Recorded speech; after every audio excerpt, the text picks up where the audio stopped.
Juneteenth, an annual holiday honoring the end of slavery in the United States, has been celebrated by African Americans since the late 1800s. However, in recent years, there has been increased interest in the day that honors freedom, particularly in the wake of nationwide protests against police brutality and the deaths of George Floyd, Breonna Taylor, Ahmaud Arbery, and other Black Americans.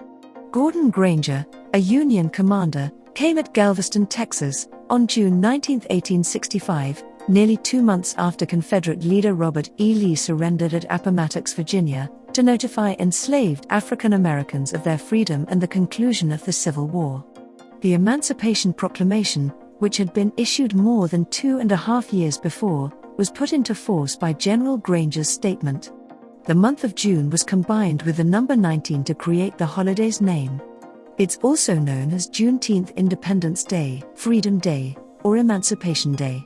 According to Juneteenth.com, which records festivities, the first celebration became an annual one and increased in popularity over time with the inclusion of descendants. Prayers were said and relatives were brought together to commemorate the day.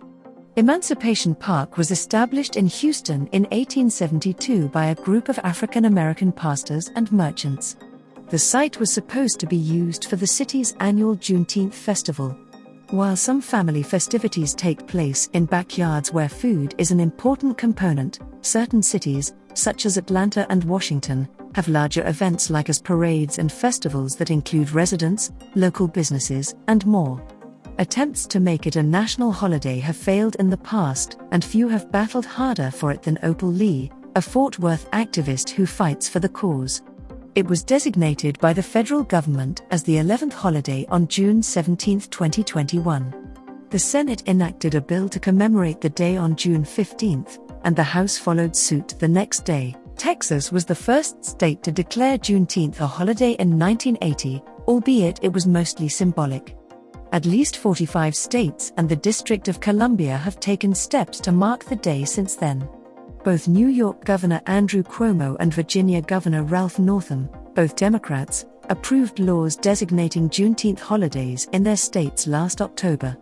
Last month, Washington Governor Jay Inslee, a Democrat, made Juneteenth a state holiday beginning in 2022, while Illinois legislators adopted a bill making it a paid day off for all state employees as well as a school holiday. Governors of Louisiana and Maine, both Democrats, have approved laws declaring the day a state holiday. Thousands of people took to the streets in protest after the murder of George Floyd, a 46-year-old black man who died in police custody in Minneapolis in May 2020. Mr. Floyd's name, as well as the names of Ms. Taylor, Mr. Arbery, David McAtee, and others, became a national rallying cry for change, successfully re-energizing Black Lives Matter. Waves of transformation occurred. In Minneapolis, police officers are no longer allowed to employ chokeholds or strangleholds, and officers are required to intervene and report any illegal use of force. Democrats introduced comprehensive measures to combat police misbehavior and racial prejudice.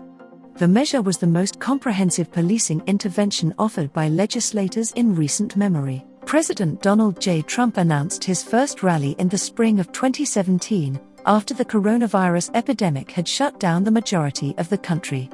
It would take place on June 19 in Tulsa, Oklahoma, which is a significant date and location for many African Americans.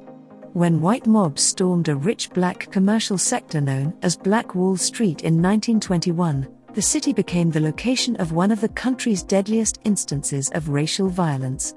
More than 1,200 homes were demolished, and 300 individuals were murdered by the rioters. Mr. Trump's detractors reacted angrily to the news. At the time, then Senator Kamala Harris of California tweeted, "This isn't just a wink to white supremacists, he's giving them a welcome home party." Mr. Trump's campaign manager, Brad Parscale, praised Mr. Trump's strong record of accomplishment for African Americans in reaction to the outcry. Mr. Trump stated the event would be postponed by 1 day shortly after it was scheduled, citing the suggestion of several of his black friends and fans.